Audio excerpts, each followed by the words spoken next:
नमस्कार जी। नमस्ते सर। क्या नाम है आपका? सुनीता दासी।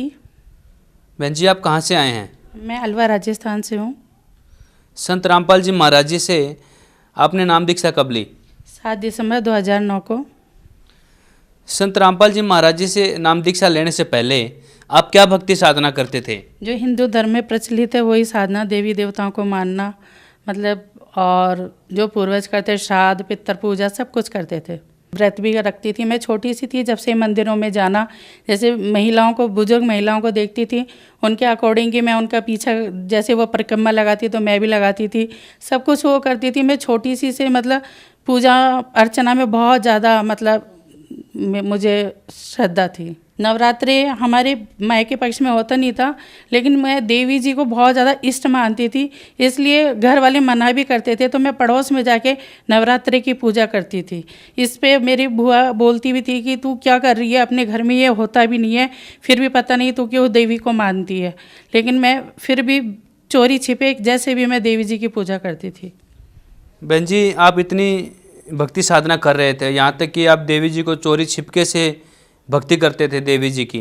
यह भक्ति साधना करने से आपको क्या लाभ प्राप्त हुए?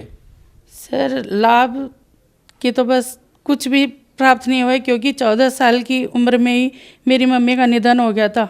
मैं जानती भी नहीं थी कि भगवान से क्या, किस तरह से पूजा अर्चना करनी है, किस तरह से क्या मन्नत मांगनी है।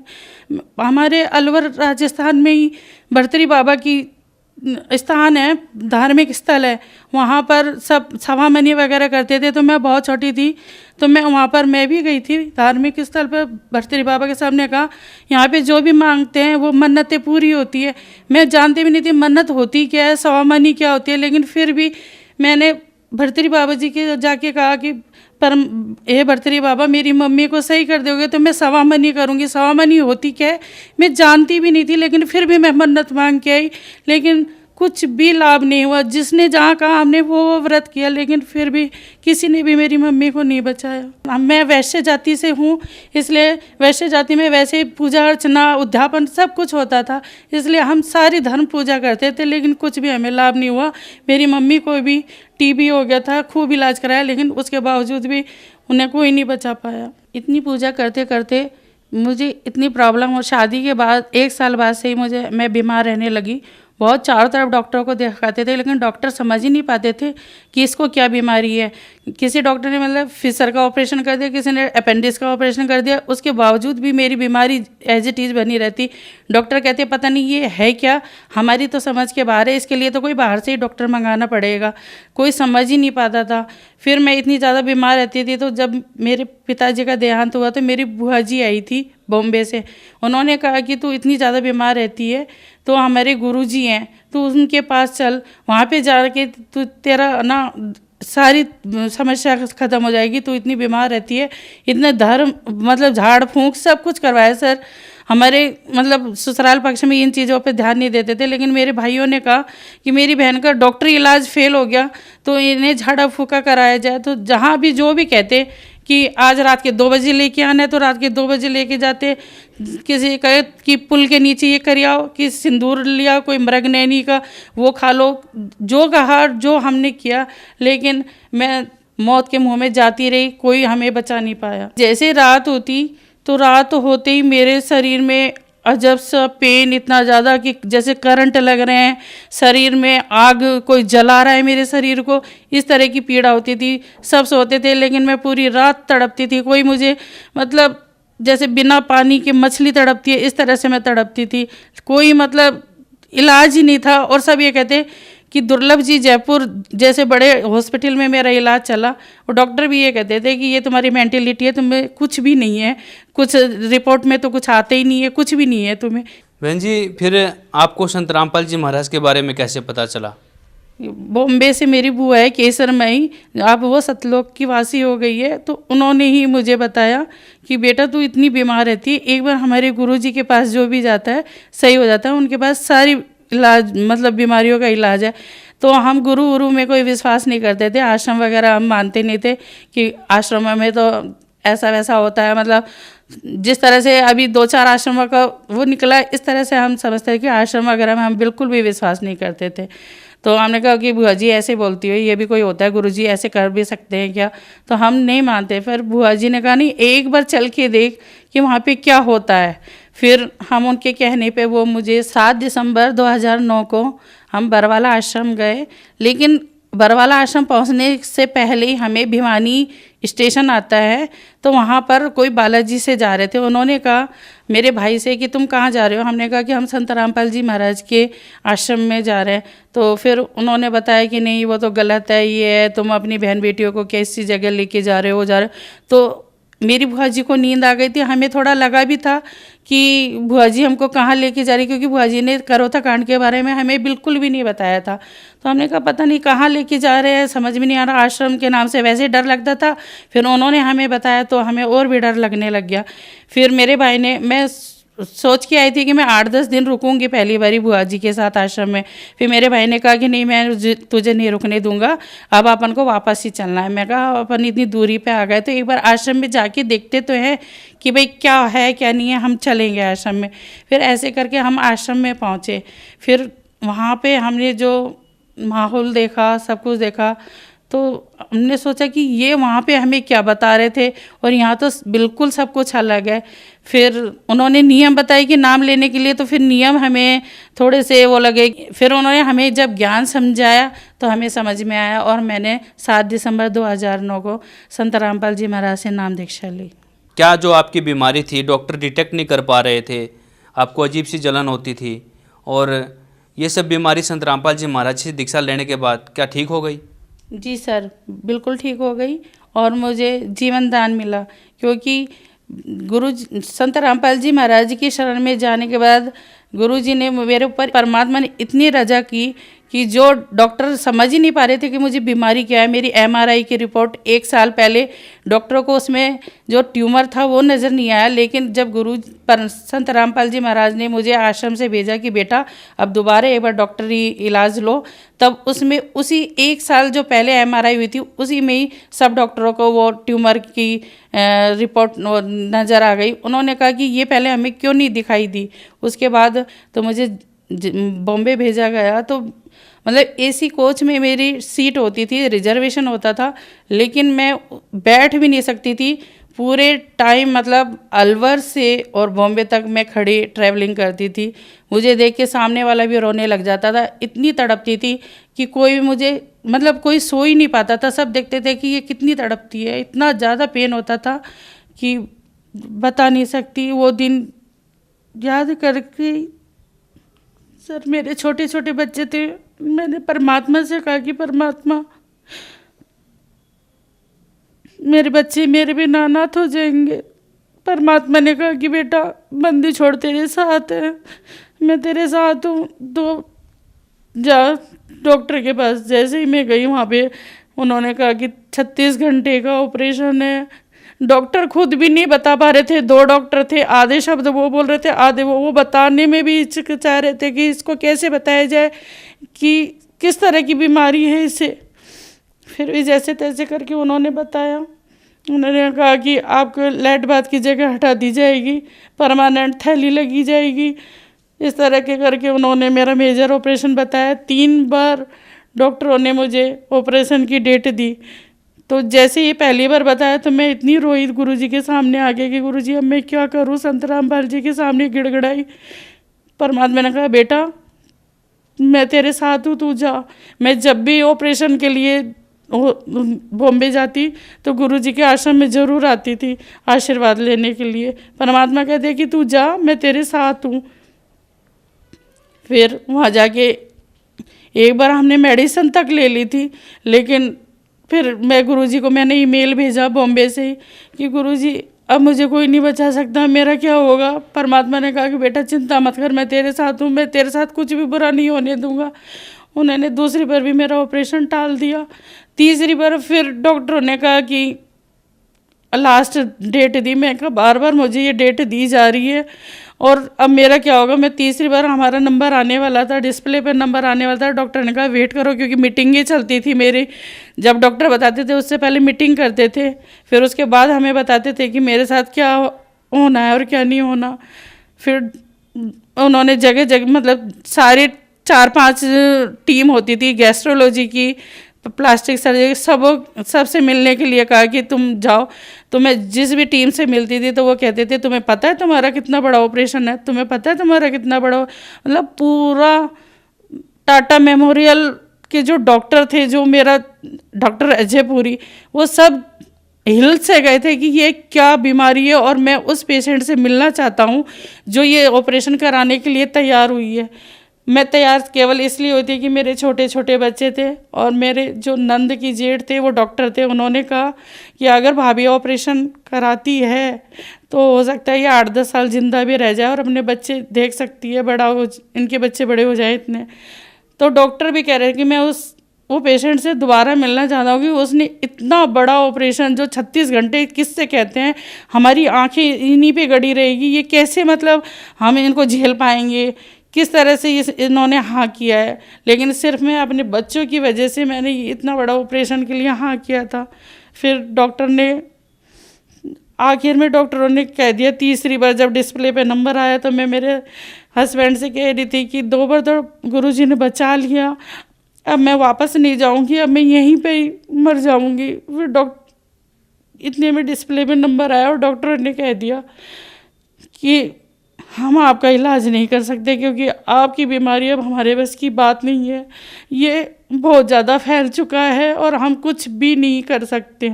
अब हम ऑपरेशन भी नहीं कर सकते क्योंकि आपके पैर भी हटाने पड़ेंगे हमें।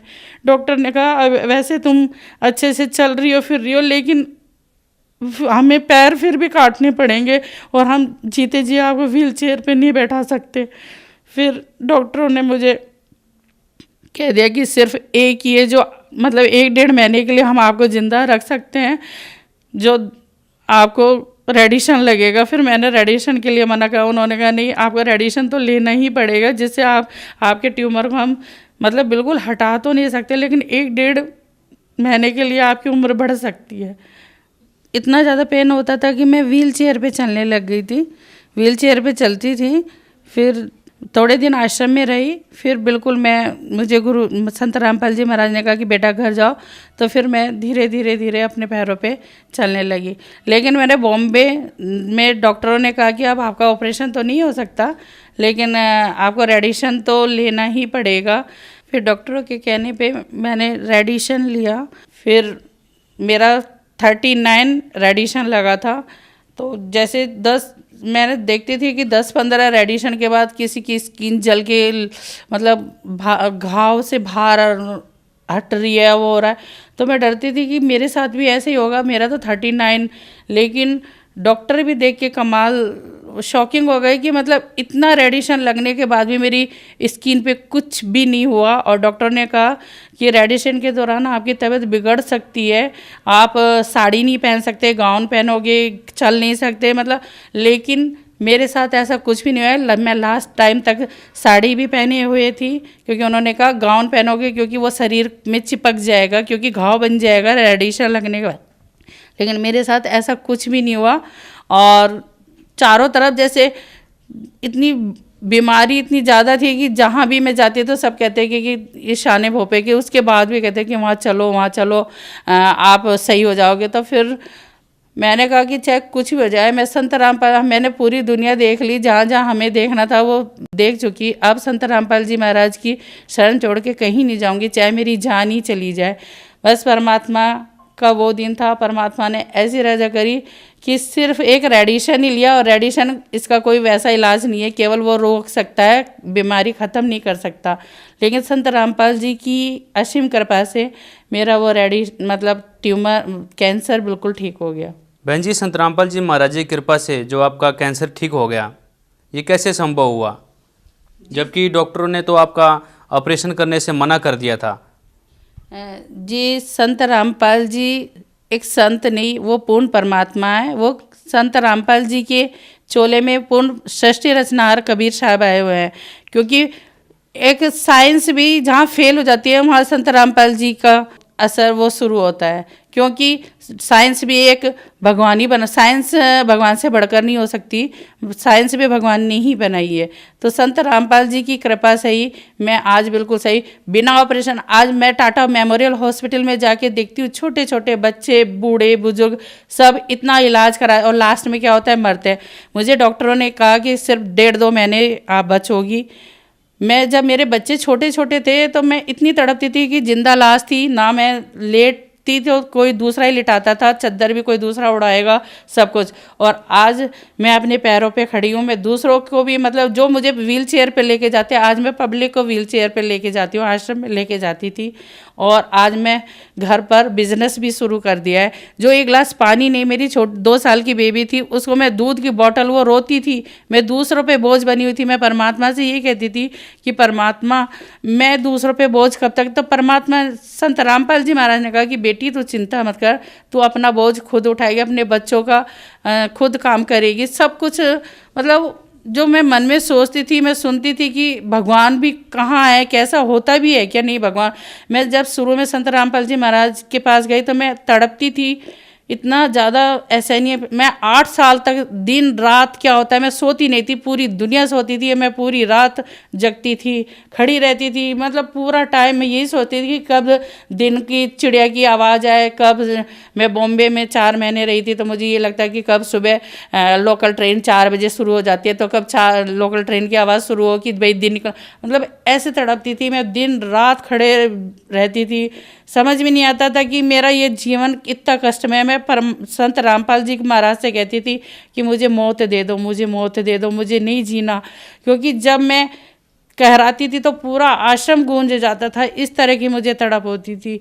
फिर संत रामपाल जी महाराज ने कहा कि बेटा मैं तुझे पीड़ा काटूंगा, मैं तुझे मौत नहीं दूंगा, मैं मेरी बेटी को बचा के रहूँगा।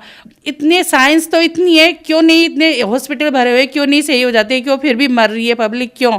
एक संत रामपाल जी महाराज जी ऐसे हैं जो जीवन रक्षक है। अगर सत्य भक्ति करे, श्रद्धा रखे, विश्वास रखे, आज आप केवल ये कह दो कि भाई संत रामपाल जी महाराज से कि मैं तुम्हारी शरण में आना चाहता हूँ, तो तभी से तुम्हारे लाभ होना शुरू हो जाएंगे। मैं बॉम्बे टाटा मेमोरियल हॉस्पिटल में जाके मतलब पूछ भी सकते हैं, जाके कह भी सकते हैं कि राजस्थान अलवर से सुनीता गुप्ता सैक्रम कोडोमा की पेशेंट, वो सारी रिपोर्ट आपको देंगे। आप वहाँ पे जाके टाटा मेमोरियल में पूछ सकते हैं। बहन जी, मीडिया में दिखाया गया था कि जो सतलोक आश्रम में संत रामपाल जी के आश्रम में खीर बनती थी, पहले संत रामपाल जी महाराज दूध से नहाते थे, फिर खीर बनाई जाती थी, फिर भक्तों में बांटी जाती थी। ये बात कहाँ तक सही है? सर ये तो केवल मतलब जैसे एक दूसरे की ज्वेलर्स की भावना से ये सारी बातें उखाड़ी गई थी। ये पॉसिबल हो सकता है कि कोई नहा रहा है और उसकी दूध की खीर बन रही है, क्योंकि हम खुद आश्रम में रहे। मैं तो बीमारी होने के कारण मैं वहाँ पे 15-15 दिन रुकती थी और हम खुद दूध की थैलियाँ खोलते थे वहाँ पर आश्रम में, भगोने में डालते थे। ऐसा कुछ भी नहीं था, ये केवल मन। और अच्छा क्या ही आपने केवल सुना है, देखा तो नहीं ना, देखा हुआ बताओ, सुनने से कुछ। आज हम कि आपके बारे में भी कुछ भी कह सकते हैं। ये मीडिया जो बाहर इंडिया की मीडिया है वो इतनी भ्रष्ट है कि आज मतलब चंद पैसों के लिए वो बिक गई है, क्योंकि वो केवल अपने पेट भरने के लिए किसी की गरिमा को इतना गिरा सकती है, सोच भी नहीं सकते। मतलब आपने, हम तो वहाँ रहते थे कि ऐसा कुछ भी वहाँ पे नहीं था। संत रामपाल जी महाराज ने इन नकली धर्मगुरुओं की पोल खोलनी शुरू कर दी और केवल उन्होंने उन्हीं के शास्त्र, उन्हीं की लिखी हुई किताबों में से ही दिखाया था, अपनी तरफ से ऐसा कुछ भी नहीं था। केवल ये दिखा रहे थे कि देखो, और ये सरकार भी जैसे असली और नकली नोट को दिखाती है, तो वो ये हमारे संत रामपाल जी महाराज कह रहे थे कि असली क्या है और नकली क्या है। मतलब कि वो मनुष्य जीवन बड़ी मुश्किल से मिलता है, तो इसको व्यर्थ ही ना गवाया जाए। इसलिए केवल वो यही कह रहे थे कि आप क्यों इन भोली भाली जनताओं को बरगला रहे हो अपने अज्ञानता के कारण। सिर्फ वो सोच रहे थे कि ये हमारी दुकानें बंद होती जा रही है, तो ये केवल आक्षेप लगाया गया था और ऐसा वहाँ पे कुछ भी नहीं था। मैं समझती हूँ कि अगर दुनिया में कोई पाक पवित्र जो जगह है वो सिर्फ एक सतलोक आश्रम बरवाला ही है और कहीं भी ऐसा नहीं मिलेगा। बहन जी, आप भक्त समाज को क्या संदेश देना चाहेंगे? मैं तो सिर्फ इतना ही कहना चाहूँगी कि अगर इस संसार में हर कोई थोड़ा बहुत दुखी है, कुछ ना कुछ है। आज कैंसर के हर तीसरे घर में बीमारियों का वो है। कैंसर एक ऐसी लाइलाज बीमारी जो चारों तरफ फैलती जा रही है। तो मैं चाहती हूँ कि जिस तरह से संत रामपाल जी महाराज के आशीर्वाद से मुझे बिना ऑपरेशन, बिना मतलब मैं एक मेडिसिन तक नहीं खाती, तो मैं भी चाहती हूँ कि जो भी हैं सब संत रामपाल जी की शरण में आएँ और अपना कल्याण कराएं, अपनी बीमारियों से छुटकारा पाएं, अपने दुखों से छुटकारा पाएं। बहन जी, संत रामपाल जी महाराज जी से नाम दीक्षा कैसे ले सकते हैं? संत रामपाल जी महाराज से नाम दीक्षा बहुत सारे टीवी चैनलों पर संत रामपाल जी महाराज का सत्संग आ रहा है और उन पर सत्यलोक आश्रम के कांटेक्ट नंबर आ रहे हैं। तो वहाँ पर आप कांटेक्ट करके जो आपके समीप नामदान स्थल है वहाँ से नाम दीक्षा लीजिए। धन्यवाद जी। सच्चाई।